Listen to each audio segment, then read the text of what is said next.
Welcome to another video explaining the universe using the particle model.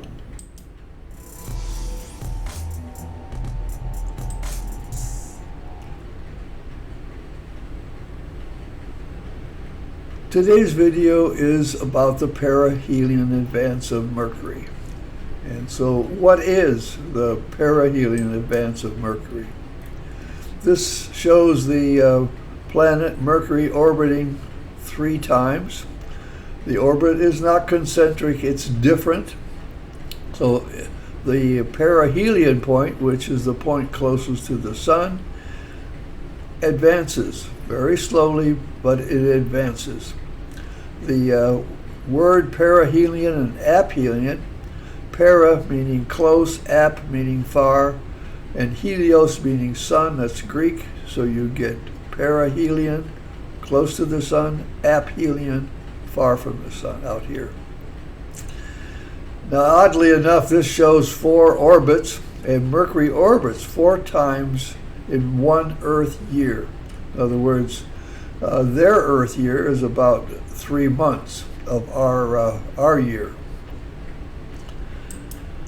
Now, it was Urbain Le Verrier who did the first study of the motion as early as 1843 with a report entitled, in English, A New Determination of the Orbit of Mercury and Its Perturbations. In 1859, Le Verrier was the first to report that the slow precession, the precession itself is slow. Mercury orbits fast, but the point at which it's closest to the sun advances very slowly. He said this orbit could not be completely explained by Newtonian mechanics and perturbations by the planets. Could not be explained. So here's his calculation. By undertaking an onerous effort of detailed hand calculations, he determined that the outer planets should cause Mercury's perihelion to advance by 527 arcseconds per century. This is an angle. We don't often hear arcseconds. 1 degree is one way to say it. If you divide 1 degree into 60, you get arc minutes. When you divide minutes into seconds, you get arc seconds. So this is 1/300,600 parts of a degree, and there's 527 of them. As part of this exercise, he determines an actual advance based on observations spanning a century and a half. So he has data for 150 years, and he calculates that as being 565 arcseconds per century. And this left a discrepancy of 38 arcseconds per century that could not be accounted for by Newtonian gravity. And this causes concern by the scientists, of course, because we don't like things left unexplained.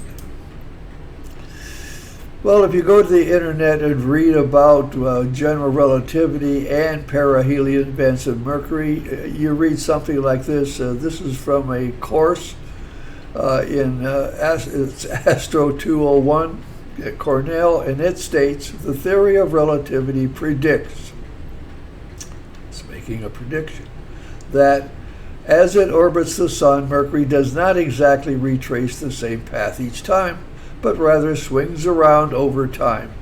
We say, therefore, that the perihelion, the point on its orbit when Mercury is closest to the sun, advances.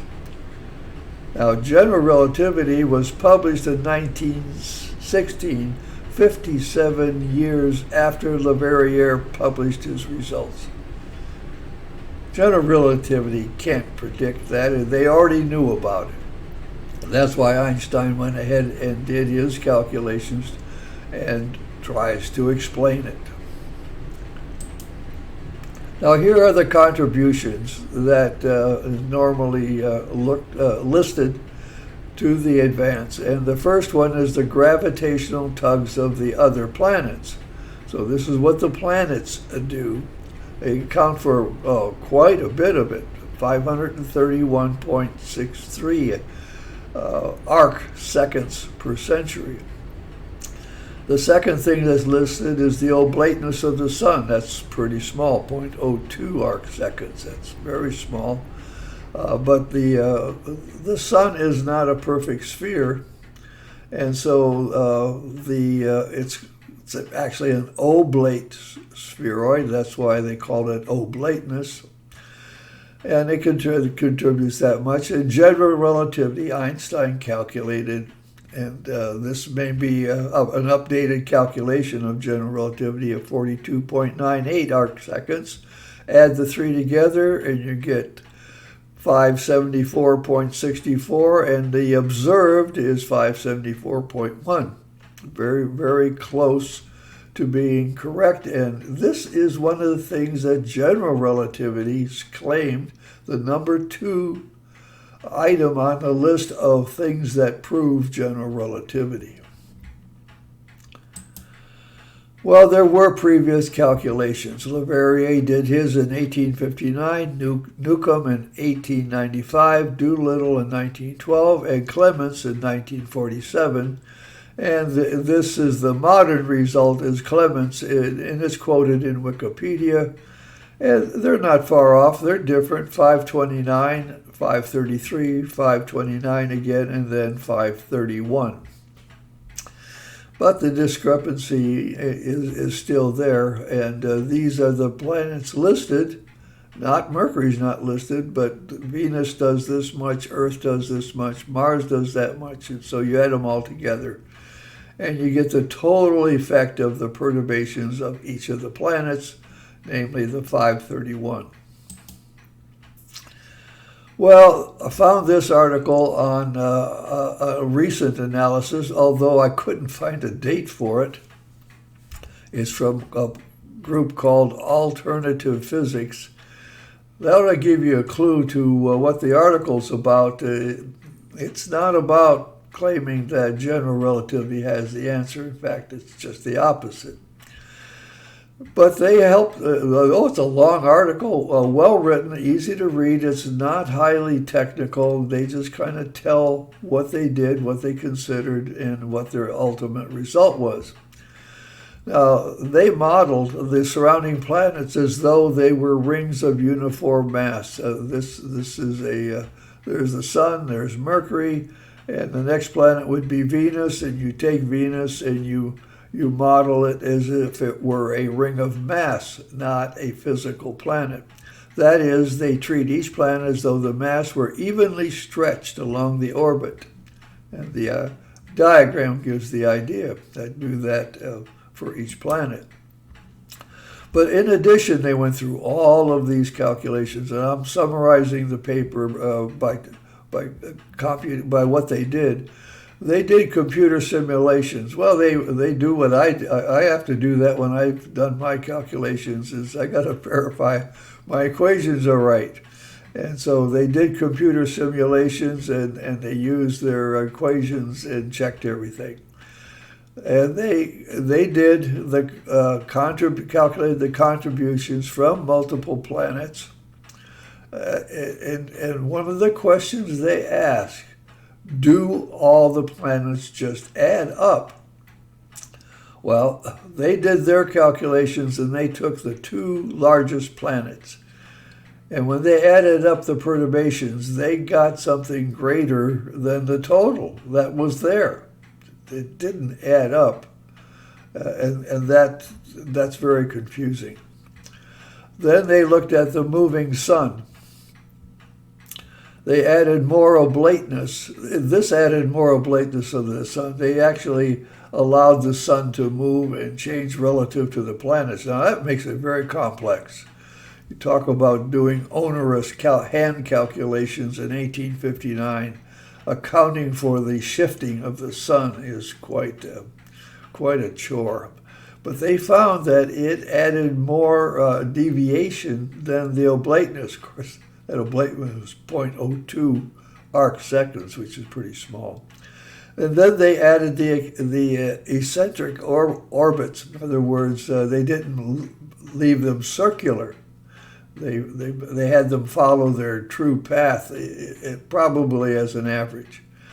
And finally, they combined the moving sun and the eccentric orbits, and they found 528.2 arcseconds per century.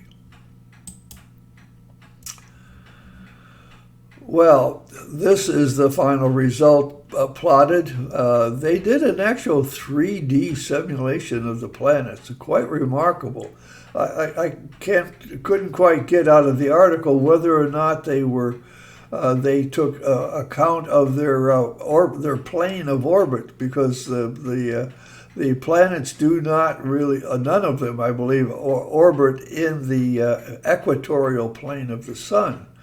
But they did a 3D, which means they at least took account of the spherical mass of each planet and did not treat them as a point. So I'm not sure how far they went with that. And of course, this was their answer. The slope of this line is their answer, 528.2. This is the number of degrees, and this is the years, or arcseconds. And they got 528.2, which is 3.3 less than the 531.5. So general relativity, although they claimed to have proved, they got the right answer and actually explained this properly, and therefore that proves general relativity. As far as this paper is concerned, they didn't hit the mark. Of course, one could actually ask now, you look at the four previous ones, you look at this one, and they're all different. You wonder what the target is. If you were really to do it yourself, what would you be shooting for? This solution requires an explanation then of 42.6 or 45.9 in that range. And so what can the TPM offer to these missing arcseconds? And I'm going to go into something that probably don't like to do very often, but I'm going to go into some equations. I'm going to look at the solar system and talk about what the particle model brings to it. This is the sun, and the inner orbit is Mercury, then Venus, then Mars, then Earth, then Mars, and so on. And these planets, over a century or even a century and a half, are all in different places as they orbit around. Take it for what it is right here, and Mercury's moving the fastest. If you move this up to here, that he moves up to here, you have the Earth, the Sun, and Mercury in direct alignment at that point.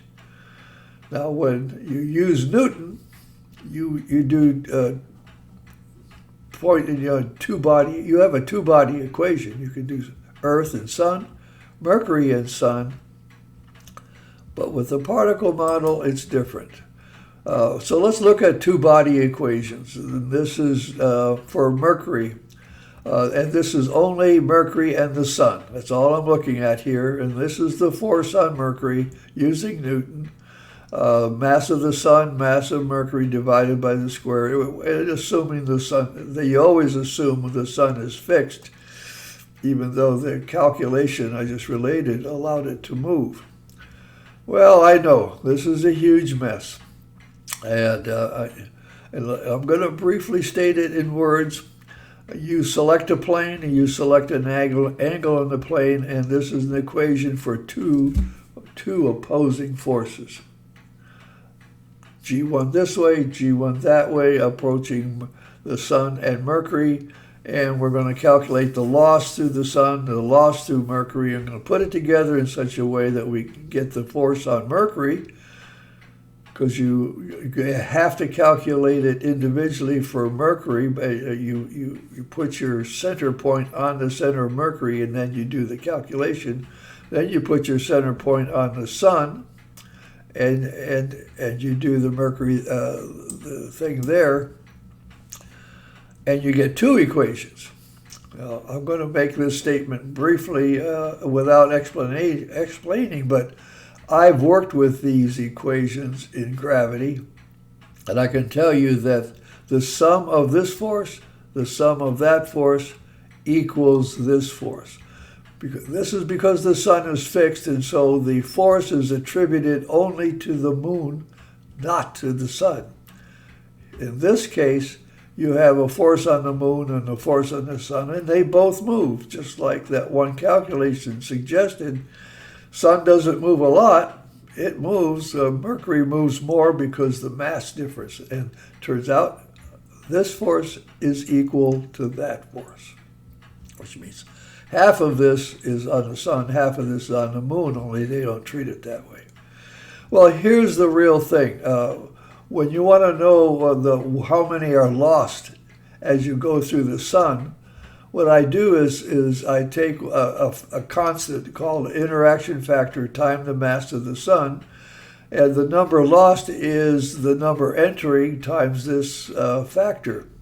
The number entering is 1, and so this is the number after it's lost that enters the moon, and then I multiply that times the number lost in the moon. And I have to include sine and cosines of various. By the way, you have to do an x, y, z. There's 3 equations here. I'm only showing one. But this shows how you get the force on the moon, and it's a combination of a loss through the sun times a loss through the moon. The interesting point is when you multiply this out, there's one term, which is IF squared times the mass of the sun times the mass of the moon. You multiply those two together, you get a very large number, but this is a very small number, and it's squared. It's this small term, IF squared, mass of the sun, mass of the moon, that is different, that does not exist in the Newton equation.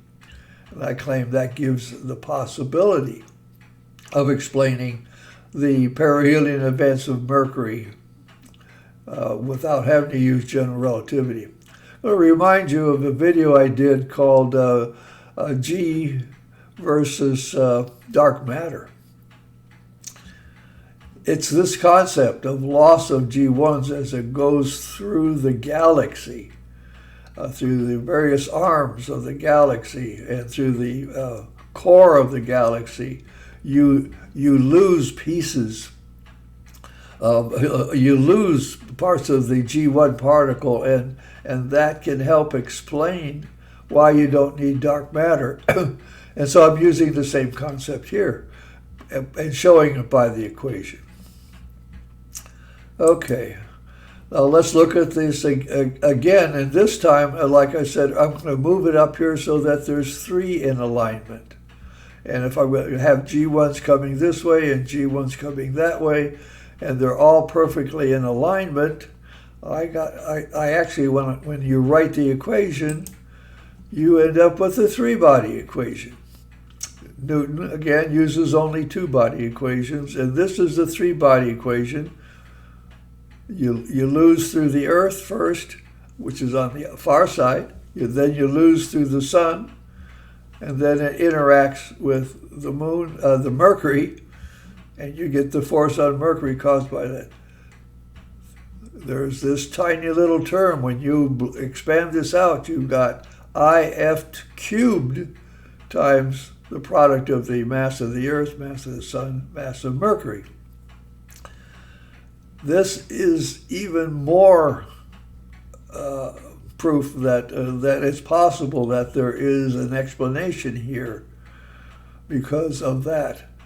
Well, over a century, you're going to have 4 planets lined up, maybe or maybe not, because these are all random. These aren't synchronous. You can't say that every 10 years you're going to have 4 planets lined up. But it's going to happen, and it can add to this possibility of the advance of Mercury. Okay, well, is anyone interested? So why don't I do the calculations? Well, maybe you got a hint why I'm not doing it. First of all, I need the measured data for the particular century or centuries. There was one calculation that did it over 200 years. And I need time, which at my age is quite limited. So it's not a high priority with me. But how about you? Are you good at math and programming? I'll be glad to provide guidance to anyone or any group that wants to prove TPM right. Or, this is a shocker, I'll even help if you want to prove TPM wrong. Yeah, I'll help you, because it's either going to work or it isn't going to work. It's either part of the answer or not. Quite interesting, but frankly, at my age, I don't have the time to do that. My name is Bob D. Hilster, and I am your particle model guru. Tune in next week when I explain more of the universe using the particle model. Thank you for your attention.